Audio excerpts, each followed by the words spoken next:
Na-conceptualize ang Tissue Culture Laboratory Project dahil sa every year sa issue sa banana.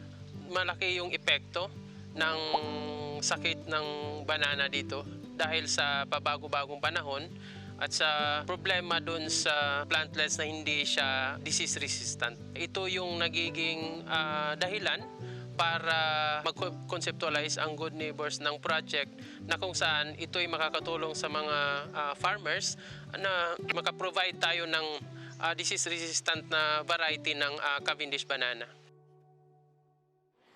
Meron ng existing na tissue culture laboratory sa Laak. Ipina-reconstruct natin itong tissue culture laboratory para maging functional. Pinagawa natin siya ulit. Ang lahat ng mga materials or input na kailangan sa loob ng laboratory ay i-provide ni Good Neighbors Philippines. Kasama na dito ang lahat ng mga chemicals para sa tissue culture. Mula dito, makakaproduce na tayo ng isang climate resilient na variety ng saging. So yung mga plantlets na yun, yung ating pararamihin at ipapalaganap sa buong Laak.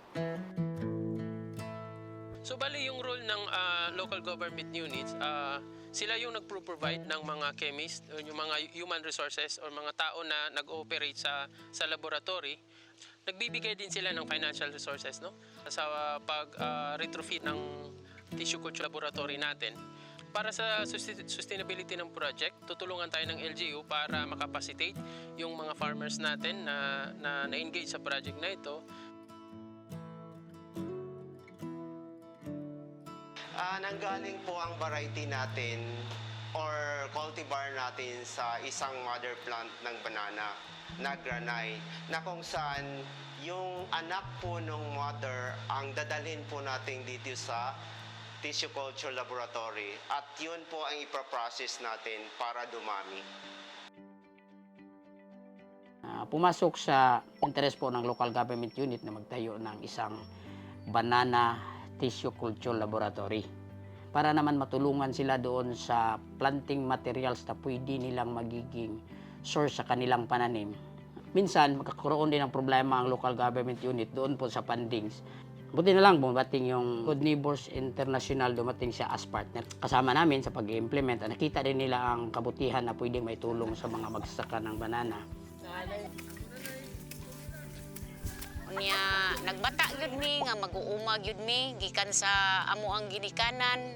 Isa na gyud na siya ma'am ang among paninguha sa among pagpananom tungod kay mao gyud na ang among ginakuhaan sa pagpakaon sa among mga anak ug sa pagpaeskwela. Ang kalisod gyud ana gian gyud namo atong pagbagyo nga ang among mga tanom nga mga saging nga damage, nga tumba hantud nga kami naglisod. Labi na gyud sa pagpabarog sa pagpananom na mong utro nga wala mi ikap financing kay wala na gyud mi pangwartahan nga ang among produkto na nga daot na gyud. Ang challenge aning saging yun sa pagtanom ani sa pag-atiman, ang among gikabalak-an kaning magsakit og mga panama, muko, kaulod-ulod siya, muko bansitap nga ulod. Pang-spray nga kinahanglan yun namo sa among saging nga maka-suportar sa among pagtanom sa saging nga magmaayo gid ang ihang kwan. Binag mga suportaran mig abono, mga medisina sa pag-atiman aning mga saging, mga gamit sa sagingan ma'am nga makatabang yun sa amuha.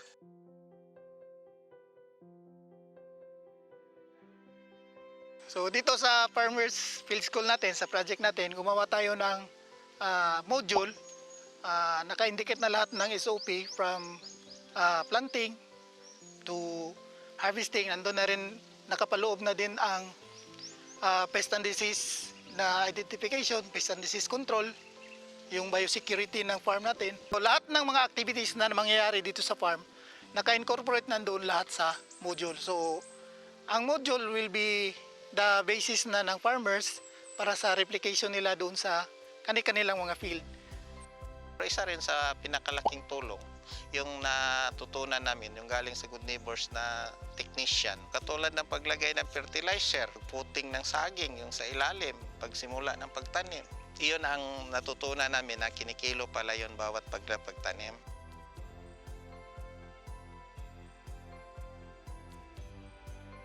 daghan among natun-an nga sa karon kaysa una nako nga nahibaw-an tungod na ana si sir nga nagatudlo sa amua. Unya, ang wala nahibaw-an ako sa una sa pagtrabaho sa sagingan, nahibal-an ako sa iya karon, labi na nga kanang pagtanom. Maraming salamat po sa Good Neighbors po. Sana po tuloy-tuloy rin. Hindi kayo magsawa sa pagtulong sa mga farmers dito sa Laak. Kami nga mga farmers diri sa Laak, nagdako kay nga umong pasalamat nga ang taga Good Neighbor ni hatag sa amo ani nga mga project tungod kay kami dili min jud mi makakaya ani ang among gipasalamatan yung dako nga ang Good Neighbor.